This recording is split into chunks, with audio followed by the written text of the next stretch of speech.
বর্তমান সময়ে আমরা যত উন্নতি করছি তত বেশি আমাদের কৌতূহল বাড়ছে। আমাদের মনের মধ্যে নানা ধরনের প্রশ্ন উঠছে। বিজ্ঞান সেই প্রশ্নগুলোর উত্তর দেওয়ার জন্য যথাসম্ভব চেষ্টা করছে। তবে এমন একটা বিষয় আছে যার সম্পর্কে বিজ্ঞান যতই তথ্য জোগাড় করার চেষ্টা করছে সেটা আরও বেশি রহস্যময় এবং জটিল হয়ে উঠছে। আমরা যখন চাঁদের সম্পর্কে জানতে শুরু করি তখন মঙ্গল গ্রহের সম্পর্কেও বিভিন্ন তথ্য আমাদের সামনে চলে আসে। যখন সৌরমণ্ডলের সম্পর্কে স্টাডি করি তখন বিভিন্ন গ্রহাণু সম্পর্কে আমরা জানতে পারি। যখন গ্রহাণু সম্পর্কে আরও বেশি করে জানার চেষ্টা করি তখন কুইপার বেল্টের মতো আরেকটা রহস্যময় জগতের সন্ধান পাওয়া যায়। আর কুইপার বেল্টের বাইরে গেলে ইন্টারস্টেলার স্পেসের আরেকটা নতুন থিওরি আমাদের সামনে উঠে আসে। এইভাবে আমাদের প্রশ্ন এবং কৌতূহল ক্রমশই বাড়তে থাকে। বন্ধুরা, আজকের এই ভিডিওতে আমি আপনাদের সঙ্গে সৌরজগতের ব্যাপ্তি সম্পর্কে আলোচনা করব। আমাদের সৌরজগৎ কতটা বিস্তৃত, আমাদের সৌরজগতে কি শুধুমাত্র 8টা গ্রহই সীমাবদ্ধ আছে? এই সমস্ত প্রশ্নের উত্তরগুলো জানার জন্য ভিডিওটা শেষ পর্যন্ত অবশ্যই দেখুন। হেলিওস্ফিয়ার হলো সৌরজগতের শেষ প্রান্ত, যেখানে সূর্যের প্রভাব শেষ হয়ে যায়। সৌরজগতের এই শেষ প্রান্তটা কি কারোর পক্ষে অতিক্রম করা সম্ভব? আমাদের সৌরজগৎ 4.6 বিলিয়ন বছর পুরনো, যেখানে আমাদের সূর্য, পৃথিবী এবং এরকমই আরও 7টা গ্রহ, অসংখ্য গ্রহাণু, উল্কাপিণ্ড এবং ধূমকেতু আছে। এই সব কিছু আমাদের সূর্যকে প্রদক্ষিণ করে।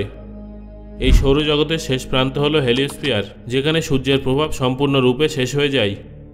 এই সীমাটা অতিক্রম করার পর আমাদের মহাকাশযান ইন্টারস্টেলার স্পেসে অর্থাৎ সৌরজগতের প্রতিবেশী কোনো নক্ষত্র এলাকায় প্রবেশ করে যায়, যেটা দুটো নক্ষত্রের মধ্যবর্তী জায়গা। আজ থেকে 4.6 বিলিয়ন বছর আগে একটা বিশাল বড় ধুলো এবং গ্যাসের মেঘের কারণে সৌরজগতের সৃষ্টি হয়েছিল, যাকে নীহারিকা বলা হয়।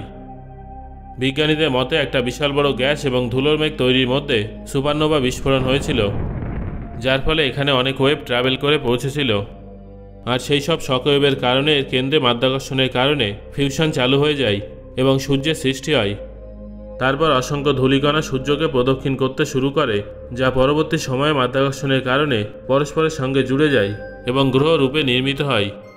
যে সমস্ত পাথর অবশিষ্ট ছিল সেগুলো আমাদের সৌরজগতের গ্রহাণু রূপে বেঁচে আছে, যাদের আমরা শনি গ্রহের আশেপাশে দেখতে পাই।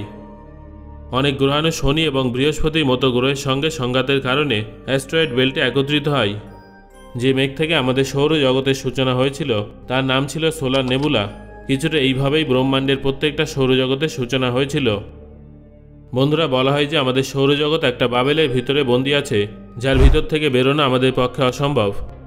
তবে এটা সত্যি না মিথ্যা সেটা জানার জন্য আগে প্ল্যানেট 9 সম্পর্কে আপনাদের কিছু তথ্য জানিয়ে দেব। তবে সৌরজগতের শেষ প্রান্ত পর্যন্ত পৌঁছে যাওয়ার আগে চলুন সৌরজগতের বাইরে কী কী উপস্থিত আছে সেগুলো সম্পর্কে জেনে নেওয়া যাক।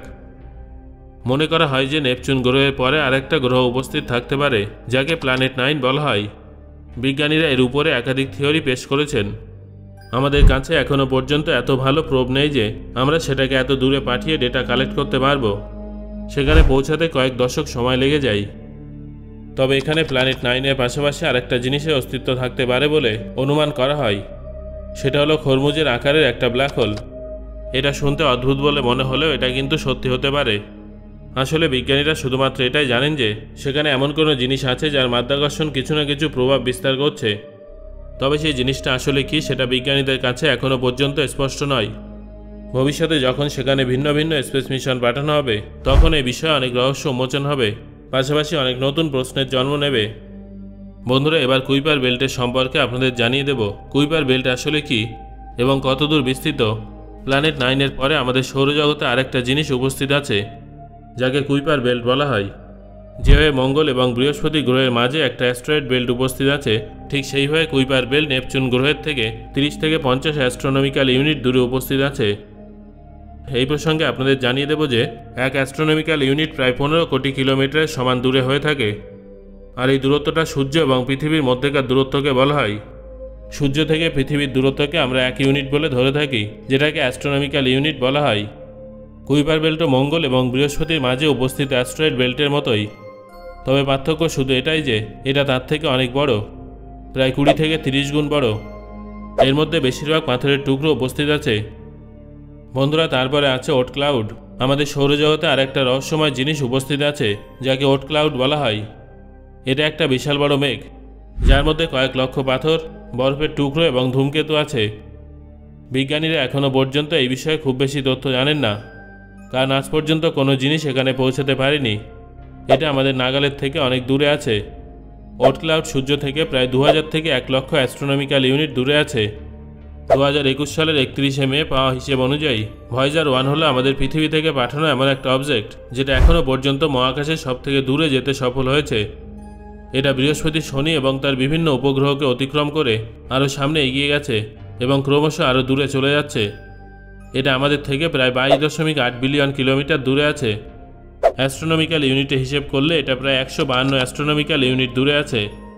আজ থেকে যদি হিসেব করা হয় তাহলে ভয়েজার 1-এর ওট ক্লাউডে যেতে এখনও প্রায় 300 বছর সময় লাগবে এবং এটা অতিক্রম করতে প্রায় 30,000 বছর সময় লাগবে। 1977 সালে ভয়েজার 1 যখন কুইপার বেল্টের সামনে দিয়ে গেছিল, তখন স্পেস মিশন কুইপার বেল্টে কিছু অদ্ভুত ছবি আমাদের কাছে পাঠিয়েছিল, যেগুলো বিজ্ঞানীদের মনে দ্বিধা জাগিয়ে তুলেছিল।